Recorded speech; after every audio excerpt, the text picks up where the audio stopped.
پھر حاضہی ہاتانی ہاولائی، اور پھر اسی طرح سے ذالکا ذانکا اولائکا تلکا تانکا اولائکا، یہ واضح اشارہ کرنے کے لیے سامنے موجود، اشارہ کرتے ہوئے کسی کو کہنا ہو تو واضح اشارہ اس میں پایا جاتا ہے، تو یہ الفاظ آپ نے، یہ اسما آپ نے استعمال کرنے ہیں۔ اور اگر کسی اسم کی جگہ، کسی کی جگہ اس کا متبادل کوئی لانا ہو تو اس متبادل کو اسم ضمیر کہیں گے، اور اس کے لیے ہوا ہما ہم، ہیا ہما ہننا، انتا انتما انتم، انتی انتما انتنا، انا نحنو، یہ لایا جاتا ہے۔ جیسے خالد ایک استاد ہے، وہ نیک ہے، اب یہ وہ جو ہے یہ خالد کی جگہ استعمال ہوا ہے۔ اور میں ایک قاری ہوں اپنی ذات کے لیے، میں، تو کہیں گے خالد معلم، خالد معلم، خالد معلم ہے، ہوا صالح، وہ نیک ہے، تو یہ وہ ہوا خالد کی جگہ آیا ہے۔ وہ انا قاریٌ، اور میں قاری ہوں اپنی ذات کی جگہ انا، تو ہوا صالح، وہ نیک ہے کا مطلب کہ وہ جس کا تذکرہ ہو چکا ہے نیک ہے۔ اور اگر بالفرض یہ کہا جائے کہ ذالکا صالح، وہ نیک ہے، تو یہاں وہ یعنی ذالکا کا مطلب یہ ہوگا کہ وہ شخص جو سامنے نظر آ رہا ہے وہ نیک ہے، تو اس کے لیے کہیں گے ذالک الرجل صالح، تو اشارہ کرنے کے لیے ذالکا۔ لیکن کسی اسم کی جگہ اس کا متبادل ہو تو پھر وہاں ہوا استعمال ہوگا۔ ہوا متبادل اسم کی جگہ اس کا متبادل بن کر آتا ہے، جبکہ ذالکا وہ واضح اشارہ کرنے کے لیے بولا جاتا ہے، تو متبادل کے طور پہ ہوا، اور ذالکا واضح اشارہ سامنے موجود چیز کو۔ تو اس لیے قرآن میں مفسد لوگوں کے لیے ہم المفسدون کہا گیا ہے، اولئک المفسدون نہیں کہا گیا۔ ہاں اگر زور دے کر بات کرنا مقصود ہو یا تاکید کرنا مقصود ہو تو پھر ضمیر کے ساتھ اشارہ بھی لایا جاتا ہے، جیسا اشارہ ویسے ہی اس کے ساتھ ضمیر استعمال کی جاتی ہے۔ اولئک ہم المفسدون، اکٹھا اشارہ بھی اور ضمیر بھی، اولئک بھی جمع کا، وہ کا اشارہ ہے، اور ہم جمع کا مذکر یہ ضمیر ہے، تو اولئک ہم المفسدون کہا جائے تو اس کا مطلب ہوگا کہ وہی تو مفسد ہیں، وہی تو فساد برپا کرنے والے ہیں۔ اس طرح سے قرآن میں کہا گیا اولئک ہم المفلحون، وہی تو کامیاب ہیں۔ تو اس طرح سے اشارے کے ساتھ جب ضمیر کا استعمال ہو تو پھر وہ زور دینے کے لیے وہی کا معنی پیدا اس سے ہو جاتا ہے۔ تو ایسا اسم، اب آگے بڑھتے ہیں اگلے ٹاپک کی طرف، معرفہ کی اگلی قسم، ایسا اسم جو دو جملوں کو جوڑنے کے لیے استعمال ہو اسے اسم موصول کہا جاتا ہے۔ ایسا اسم جو دو جملوں کو جوڑنے کے لیے استعمال ہو اسے اسم موصول کہا جاتا ہے۔ اردو میں یہ کام لفظ جو سے لیا جاتا ہے، جیسے خالد ایک معلم ہے، وہ ایک قاری ہے، دو جملے ہیں، خالد ایک معلم ہے، وہ ایک قاری ہے، تو عربی میں کہیں گے خالد معلم ہوا قاری، اب وہ ضمیر کے طور پہ آیا ہے خالد کی جگہ، ہوا قاری، خالد معلم ہوا قاری۔ اور اردو کے جملے کو اگر جوڑ کر لکھنا ہو تو کہیں گے خالد ایک معلم ہے جو قاری ہے، خالد ایک معلم ہے وہ ایک قاری ہے، جب جس کو جوڑا گیا تو خالد ایک معلم ہے جو قاری ہے۔ اب جو کی جگہ عربی میں اسم لایا جاتا ہے الذی، تو عربی میں خالد ایک معلم ہے جو قاری ہے، اس کو اس طرح سے ادا کریں گے خالد معلم الذی قاری، تو جو کی جگہ الذی۔ تو اردو میں لفظ جو مختلف انداز سے استعمال کیا جاتا ہے، جیسے جو، جس کا، جس کو، جتنے، جنہوں نے، جن کا، وغیرہ وغیرہ۔ اس طرح سے انگلش میں بھی who, whom, whose, which, what, ایز وغیرہ ہے، مگر عربی میں اسم موصول یعنی جو 7 شکلوں میں ہے۔ کیسے؟ اگر واحد ہے، اس کا جو کا مفہوم ادا کرنا ہے تو جو کے لیے مذکر کے لیے اور جو مؤنث کے لیے، جو مذکر کے لیے پہلے، واحد کے لیے الذی، الذی جو کا مفہوم، اس کا مطلب جس کو، جس نے۔ اللہ جو قدیر ہے، اللہ جو قدیر ہے کہنا ہو عربی میں تو اللہ، اللہ الذی قدیر، جو کی جگہ الذی۔ تو روانگی کے ساتھ ادا کرنا تو کہیں گے اللہ الذی قدیر، اللہ الذی قدیر، اللہ جو قدیر ہے۔ اس طرح سے مثنیٰ کے لیے، مذکر کے لیے اللہ زانی بولا جاتا ہے، وہ دونوں مذکر، وہ 2 لڑکے جو مسجد میں ہیں، طالب علم ہیں، کہا جائے گا دونوں لڑکے، اس کی دونوں لڑکے کی جو الولدانی، اب الولدانی کی مناسبت سے اشارہ، ضمیر، جو کچھ بھی لانا ہے اس کے مطابقت لائیں گے۔ الولدانی تثنیہ ہے، مثنیٰ ہے، تو جو اب تثنیہ لائیں گے۔ اللہ زانی مذکر، الولدانی، اللہ زانی، فی المسجد طالبانی، تو وہ دونوں لڑکے اللہ زانی جو مسجد میں ہے، فی المسجد مسجد میں ہے، کیا ہے؟ طالب علم ہے۔ اب یہاں کے یہ نہیں کہیں گے طالبانی کہیں گے، کیونکہ دو کا مفہوم ادا کرنے کے لیے آپ کو وہی اسم لانا ہوگا۔ اس طرح سے جمع کے لیے الذین، الذین، واحد کے لیے الذی، تثنیہ کے لیے اللہ زانے، جو کا معنی دینے کے لیے الذین، وہ سب کے لیے، جو کا مفہوم ادا کرنے کے لیے وہ سب، تو الذین لایا جائے گا۔ وہ سب لڑکے جو مدرسے میں ہیں تو کہا جائے گا ولدن کی جمع الاولاد، الاولاد، تو کہا جائے گا الاولاد، وہ سب لڑکے جو کے لیے الذین، کیونکہ الاولاد جمع ہے، جمع مذکر ہے، تو اسی مناسبت سے جو الذین لایا گیا۔ مدرسے میں ہے، فی المدرسۃ، مدرسے میں ہے۔ واحد مذکر کے لیے الذی اور مثنیٰ مذکر کے لیے اللذانی اور جمع مذکر کے لیے الذین۔ اس طرح سے جو کا، اردو کے جو کا مفہوم ادا ہو جاتا ہے۔ اور اسی طرح سے واحد مؤنث کے لیے اللاتی اور مثنیٰ مؤنث کے لیے اللاتانی اور جمع مؤنث کے لیے دو اسم ہیں، اللاتی اور اللائی، اللاتی اور اللائی۔ واحد مؤنث کے لیے اللاتی، اللاتی، اور مثنیٰ کے لیے اللاتانی مؤنث کے، اور اللاتی جمع مؤنث کے لیے یا اللائی دونوں بولے جاتے ہیں۔ جیسے البنت، ہاں کہا جائے گا وہ لڑکی جو گھر میں ہے، وہ لڑکی ایک لڑکی، اب البنت اکیلی ہے، جو گھر میں ہے تو اس کے لیے مؤنث ہے تو اللاتی لائیں گے جو کا مفہوم ادا کرنے کی۔ البنت اللاتی، اگر اس کو ملا کے پڑھیں گے البنت اللاتی فی البیت، تو ملا کے پڑھیں گے البنت اللاتی فی البیت۔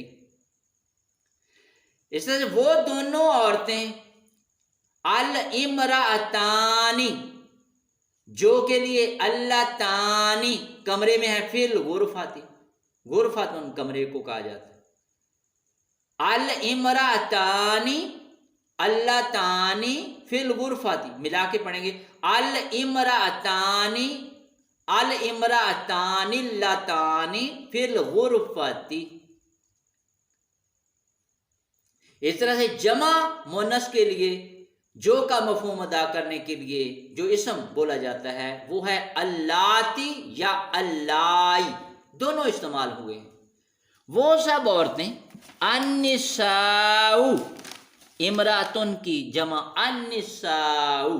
اب النساء کی مناسبت سے جو اسم لایا جائے گا، اس میں موصول لایا جائے گا، وہ اللاتی ہے۔ النساء اللاتی فی المدینہ تھی، وہ سب عورتیں جو شہر میں ہیں۔ النساء اللاتی فی المدینہ تھی، النساء اللاتی فی المدینہ تھی، وہ سب عورتیں جو شہر میں ہیں۔ تو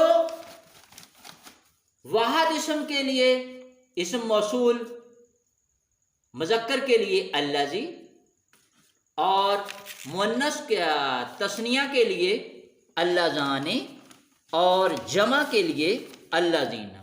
الذی، اللذان، اللذین، الذی، اللذان، اللذین۔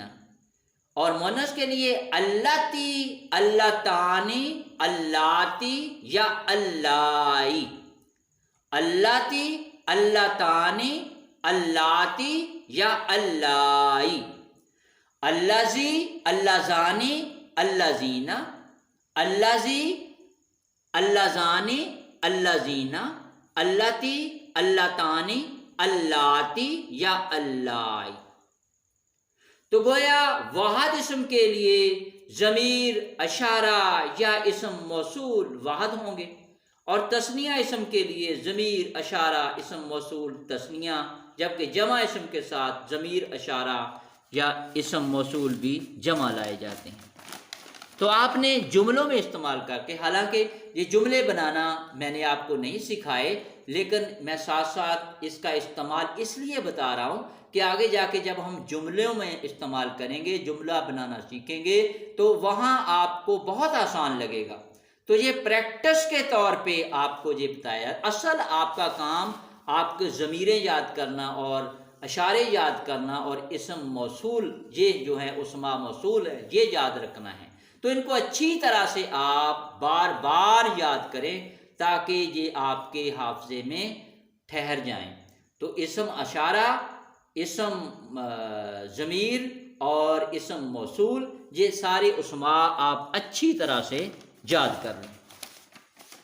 اب اسم نکرہ سے اسم معرفہ کیسے بنایا جاتا ہے؟ نکرہ اسم 3 طرح سے معرفہ بنایا جاتا ہے۔ کیسے؟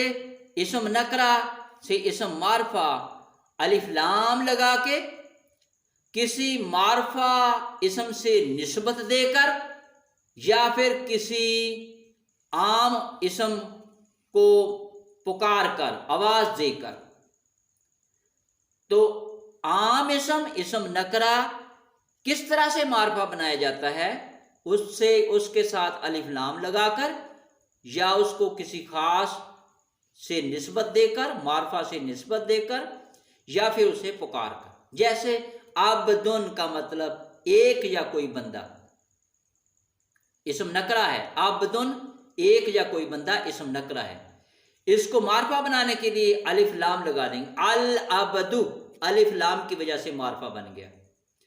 اور عبدن کوئی ایک یا بندہ ہے، کوئی ایک بندہ ہے۔ اب اس کو خاص اسم کے ساتھ نسبت دے دیں گے، جیسے عبداللہ، عبداللہ، اللہ کے ساتھ نسبت دینے سے عبد خاص بن گیا، عبداللہ اللہ کا بندہ بن گیا، خاص بن گیا۔